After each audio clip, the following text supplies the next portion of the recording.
Olá pessoal, tudo bem a todos?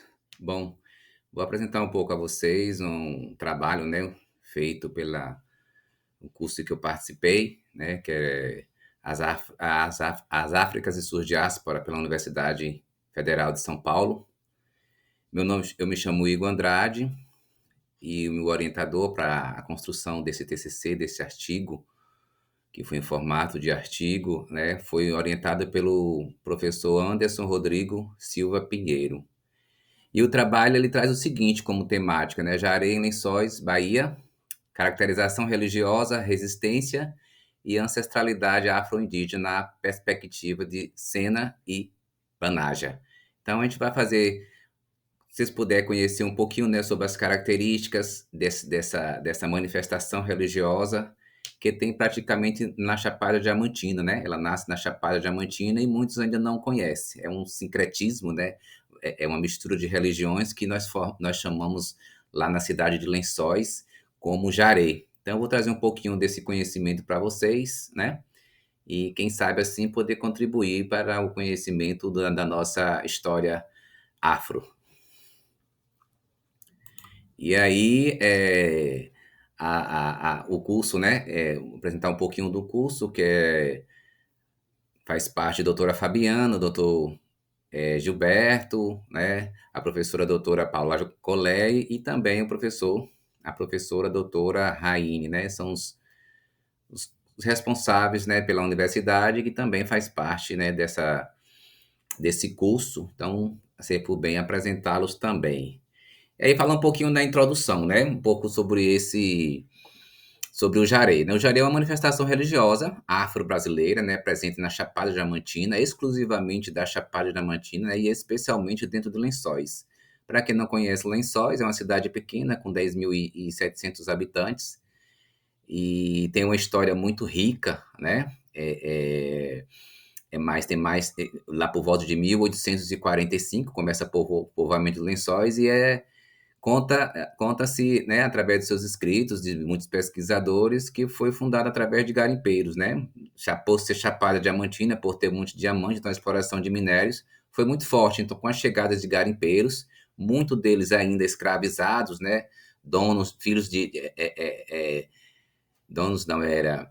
Vieram também pessoas, famílias ricas que eram donos dessas pessoas, praticamente, e que trabalharam, né, forçadamente muitas vezes, para a questão da mineração, para a extração de minério, perdão, no caso, o próprio diamante, né, que foi muito rico nessa época lá em Lençóis. Então, e também trazer um pouco desse sincretismo, né, entre o candomblé, umbanda, catolicismo e práticas indígenas. Então, o Jaré ele se consolidou através disso, né, através dessas funções. Então, enquanto cada religião tem a sua crença, né, a sua característica, já o Jaré ele engloba todos, é como se não tivesse nenhum tipo de preconceito, né, ele traz essa questão ao mesmo tempo que ele tem um candomblé, ele tem um pouco de umbanda, do catolicismo, né? Tem alguma prática, tem algumas questões também indígenas. E com isso tem a expressão da resistência, né? Da ancestralidade e da identidade afro-indígena. Ele é uma religião bastante conhecida lá no município e, né, e resiste até hoje, né? Essa, essa questão do jaré. Mas quem sabe que pela depois questão de preconceito até de outras manifestações, né, religiosas de outras religiões, ele ainda tem que resistir a isso, né, sobre essa questão de preconceito de outros. E aí eu parto para uma pergunta norteadora. Então, quando eu fiz essa pesquisa, eu tracei uma pergunta para tentar resolvê-la, né, para tentar respondê-la diante da minha pesquisa. E ela diz assim: como a manifestação religiosa do Jaré da Chapada Diamantina expressa processo de resistência cultural e articulou identidades afro-indígenas de formas de territorialização simbólica no sertão baiano, se mantendo prática por esse tempo, como podemos perceber esses registros nas produções acadêmicas que tratam especificamente sobre o Jaré em Lençóis de suas mudanças ao longo do tempo. Então, como que a gente pode perceber isso, né? E aí, eu tracei alguns objetivos, né? Trouxe o objetivo geral, que seria praticamente analisar essas características do Jaré, né? E as construções das práticas religiosas, né? Identificando elementos de permanência, estratégias de resistência e reconfigurações enquanto religião de matriz afro-indígena, né? E eu tracei um recorte temporal de entre 1990 até 2022. Mas lembrando a vocês que o Jari ele é de muito atrás, né? Ele tem muitos anos atrás, 70, 80 anos atrás, já se tinha essa prática já no município, né? Onde ele se expandiu por toda a Chapada. Trago para vocês também algumas características, né, do jaré. Como eu disse, é um sincretismo, né? Tem a parte do terreiro do jaré e a casa do jaré, que são coisas distintas, né? Diferentes, assim, em sua arrumação, em seu culto, né? Ele tem a prática também do culto, que eu vou falar mais à frente, da cura, né? Dos seus líderes, de toda a sua arrumação, de toda a sua vestimenta, que eu também vou falar mais à frente, aí só para vocês entenderem como é a característica. Observa-se que no santuário, dentro de uma casa do jaré, possui vários santos, e dos orixás também, vem os deuses dos orixás, né? Os indígenas, e também o voltado para o cristianismo, né? Através do catolicismo, que está também nesse sincretismo. Aí, como objetivo geral, é analisar as características, né? Eu já falei sobre isso, né? De religiosidade entre 1990 a 22, identificando elementos de permanência, estratégia de resistência e reconfigurações enquanto religião de matriz afro-indígena.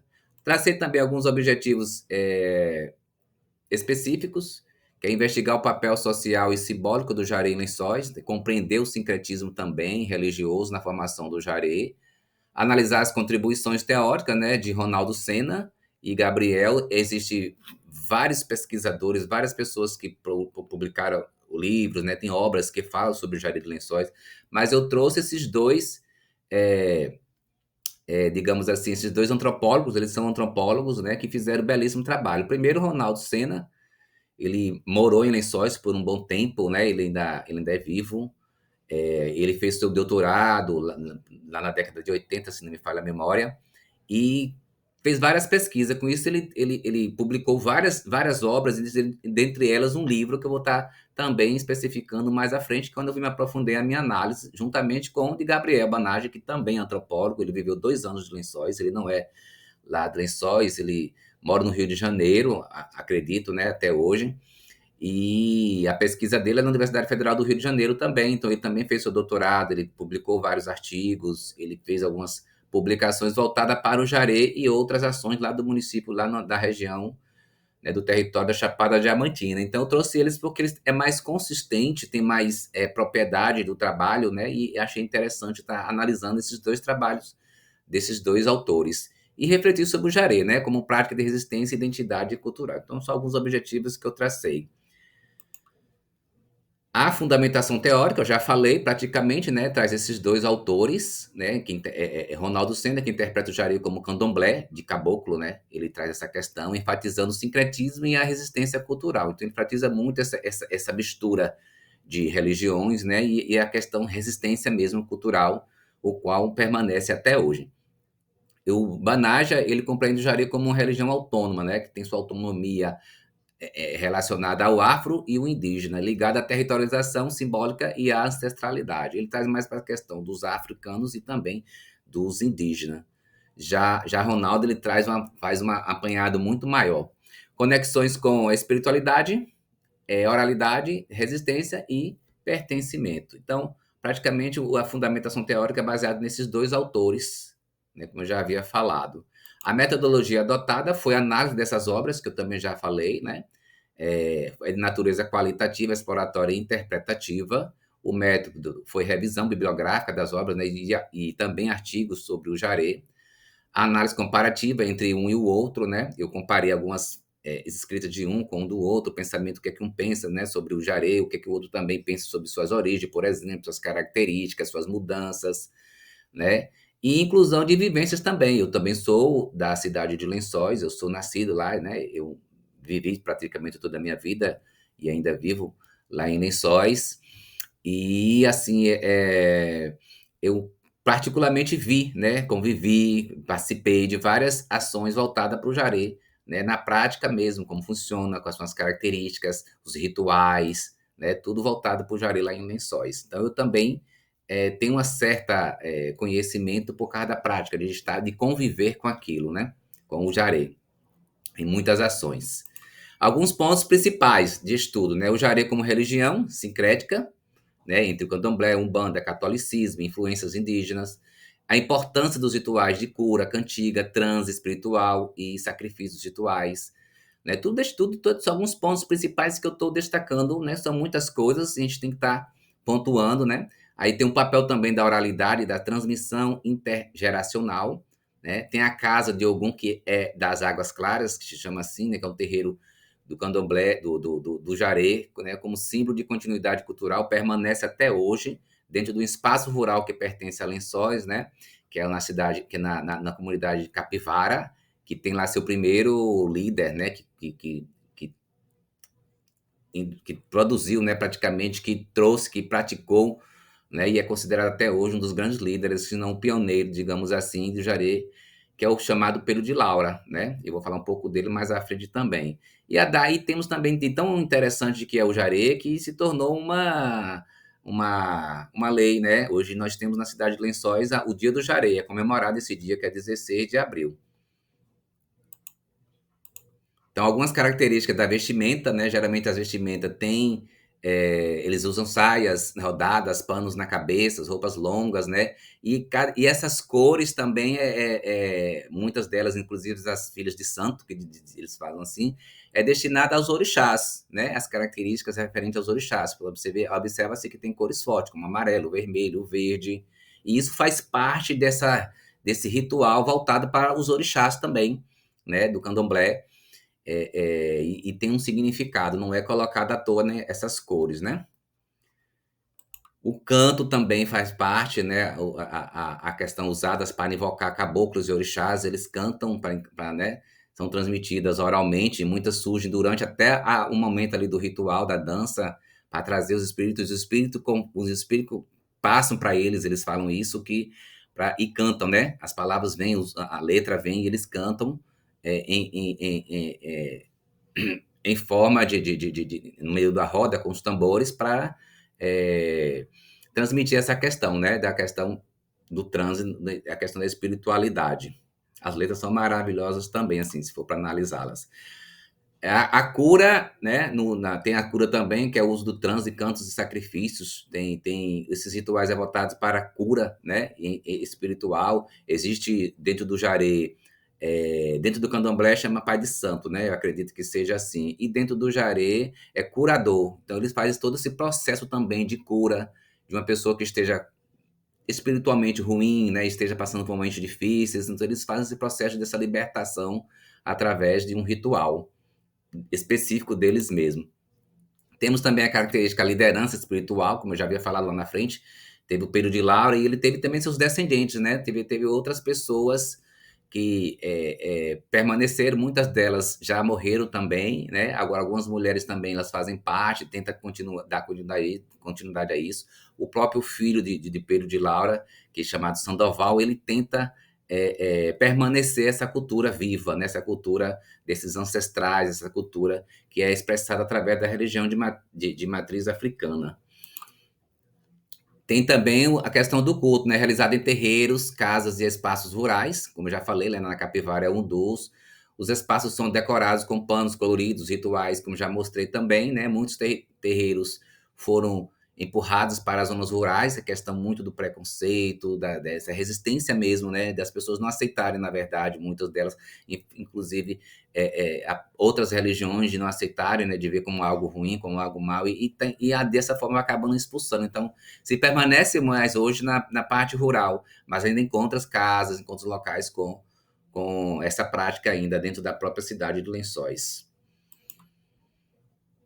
Temos também algumas convergências, né, de tensões teóricas, né, onde sendo ele traz a questão do jaré como desdobramento do candomblé, adaptado ao sertão, né, baiano. E Banaja, é interessante de Banaja que ele fala sobre a questão da autonomia, né, enraizado no território da Chapada. Mas ambos, todos os dois, eles se concordam entre si, né, que tem o sincretismo, a resistência cultural e a reafirmação identitária. Então, esses dois eles têm esse em comum visto nos dois trabalhos, né? E as formas de resistência para que isso permaneça lá, né? Por exemplo, na cultura, a manutenção das tradições, no território sobrevivente dos terreiros, nas zonas rurais principalmente, né? A religiosidade, enfrentamento da intolerância, que isso é forte, não só lá, acho que é do nosso país, né? É a questão simbólica, a valorização dos orixás, entidades, e a questão política, reconhecimento legal e ativismo cultural. Aí temos as considerações finais desse trabalho, que é o Jari Resistente como uma prática espiritual viva e autônoma, né? Representa a união entre o sagrado, o corpo, a memória e o território. Deve ser compreendido como um patrimônio imaterial, simbólico de identidade afro-indígena e espiritualidade enraizada no sertão baiano. Então foram essas considerações finais, agradeço, espero que tenha contribuído com alguma forma, e quem quiser se aprofundar mais, tem várias publicações na internet, é só ir lá no Google, né, ou algum outro site de preferência, e que digitar Jaré de Lençóis, que com certeza vocês vão estar bem informados de muitas questões sobre o Jaré, vale a pena dar uma olhadinha, uma pesquisada. Tem aqui os principais, né, obviamente que teve outras consultas também, mas esses são as principais referências. Desde já agradeço e espero que tenha contribuído. Tchau, tchau.